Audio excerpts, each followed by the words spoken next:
Oke teman-teman, aku mau bikin tutorial untuk bikin infusoria ya. Oke, jadi pertama teman-teman, jadi infusoria itu adalah mikroorganisme berukuran yang kecil ya. Jadi dia lebih besar ukurannya dari bakteri. Jadi bakteri itu jadi makanan si infusoria.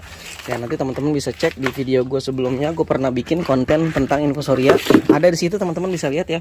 Atau cari aja di internet ya infusoria itu seperti apa. Oke, yang perlu gue lakukan sekarang adalah teman-teman, ini gue ambil ember. Gue rencana mau mengkultur dalam jumlah banyak langsung ya. Ini gue pakai ember ya. Terus gue taruhin tempat. Ini gue kasih makanan teman-teman. Nah makanannya macam-macam. Ini kebetulan gua pakai ini ya, sayur. Tadi istri gua masak, ada sayur yang busuk, ini gua pakai ya. Lebih bagus kalau sayurnya direbus, tapi enggak juga nggak apa-apa. Nah kalau kita rebus seperti ini, dia jadi lebih lembek ya, lebih mudah untuk dicerna, lebih mudah untuk hancur, dan akhirnya ini nanti jadi makanan bakteri teman-teman. Nah, terjadilah nanti proses dekomposisi. Dekomposisi itu pembusukan, penghancuran yang dilakukan oleh jamur dan bakteri. Jadi nanti nih jamur sama bakteri akan membusukkan ini teman-teman. Nah, jamur sama bakteri akan membusukkan ini ya. Nanti setelah jamur dan bakterinya itu banyak, nah nanti yang berikutnya muncul adalah infusoria. Infusoria itu contohnya Paramecium, ya kan, Stentor, Vorticella. Jadi dari kelompok protozoa, mereka akan memakan bakteri yang udah banyak dari sini. Gitu. Jadi makanannya itu salah satunya adalah bakteri gitu ya. Alga juga bisa, mereka makanannya macam-macam teman-teman, tapi salah satunya adalah bakteri. Jadi nah sekarang kita tinggal kasih starter infusorianya. Dari mana starternya? Kita kan nggak tahu nih starternya. Kalau teman-teman pernah suatu saat misalnya ya teman-teman pernah menemukan infusoria pas lagi mengkultur green water, itu teman-teman bisa jadiin starter gitu. Jadi kalau teman-teman suatu saat pernah menemukan infusoria, teman-teman bisa jadikan itu sebagai starter, boleh gitu. Nah kalau nggak ada starter, kita bisa menggunakan air bekas ikan teman-teman. Biasanya di air bekas ikan tuh ada starternya. Kita bisa gunain air bekas ikan, air kolam, atau dari akuarium, boleh teman-teman masukkan aja ke sini gitu ya. Nanti tunggu beberapa hari, tunggu sehari, 2 hari, 3 hari ya teman-teman. Nanti kenain cahaya matahari, tapi jangan langsung. Ini kan kadang-kadang kalau terik banget ya, jadi jangan langsung. Jadi di tempat yang agak teduh. Makanya kalau kita mengkultur green water untuk moina, untuk kutu air, biasanya kalau sering hujan tiap hari dan teduh ya, atau pokoknya hujan tiap hari, itu umumnya biasanya ntar akan terkontaminasi oleh infusoria gitu ya. Jadi gitu teman-teman. Nah jadi kalau sering terkontaminasi oleh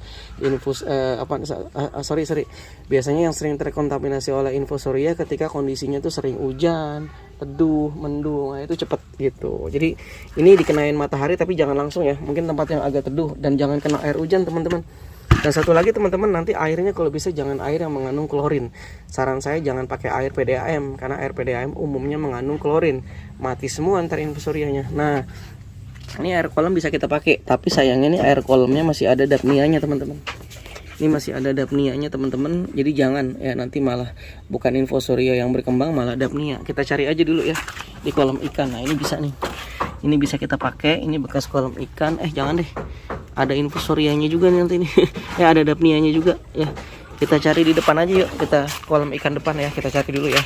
Nah ini kolam ikan saya kayaknya bersih nih. Tadi dapnianya udah dimakanin semua habis. Oke. Nah kalau udah nggak ada dapnianya, teman-teman bisa ambil langsung ya, ambil aja langsung ya. Ya pada masuk lagi daunnya ya. Nah ini bisa kita pakai untuk starter infusorianya. Kita kan nggak tahu nih, kemungkinan besar ada infusoria di sini gitu ya. Ada kistanya ya, kemungkinan ada kistanya di sini. Jadi atau ada telur-telurnya ya. Jadi kemungkinan besar bisa berkembang cepat nanti. Oke, kita masukin ya. Nah ini bisa kita pakai teman-teman ya. Oke, ini dia teman-teman, kita tuang ya.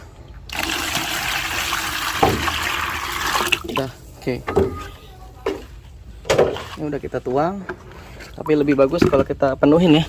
Kita ambil lagi air di kamar mandi deh, kita penuhin aja airnya ya. Bentar ya. Oke, udah jadi ini teman-teman ya. Ini ada tanaman-tanaman airnya, mohon maaf ya, harusnya nggak ada nih. Oke, nah ini teman-teman, ini udah kita coba. Sebenarnya saya pengen coba masukin pakai E4 ya, bakteri ya. Tapi saya pengen kita coba gini dulu. Nah, berikutnya baru kita coba buat infusoria pakai EM4 seperti apa. Ini kita tanpa EM4 dulu teman-teman. Kita coba seperti apa, perkembangannya bagus apa enggak ya. Ini sebenarnya saya pengen buat 2 ember langsung teman-teman, cuma karena mepet sama waktu kerja ya susah, jadi saya nggak bikin ya. Jadi ini ya teman-teman ya. Nanti berikutnya insya Allah kita akan buat infusoria menggunakan EM4. Jadi ini saya ulang, ini hanya menggunakan air biasa, air kamar mandi tadi ya, air sumur, air yang tidak ada klorinnya disarankan, bukan air PDAM. Terus saya menggunakan sayuran yang udah tua ya, pokoknya pakai sayuran bebas lah. Kalau bisa sayurannya direbus dulu supaya lebih cepat untuk terurai. Nah berikutnya kita berikan starter infusoria. Teman-teman bisa ambil dari air kolam akuarium, air bekas ikan, masukin aja ke sini gitu ya. Kita tunggu beberapa hari perkembangannya seperti apa. Oke, itu aja konten dari saya. Insya Allah kita coba nanti perkembangannya bagus apa enggak ya. Berikutnya kalau gagal kita lihat penyebabnya apa. Yang pasti ini tidak kena matahari langsung ya teman-teman ya. Tuh, jadi tidak terlalu terik gitu ya. Oke, itu aja, terima kasih, semoga bermanfaat. Assalamualaikum warahmatullahi wabarakatuh.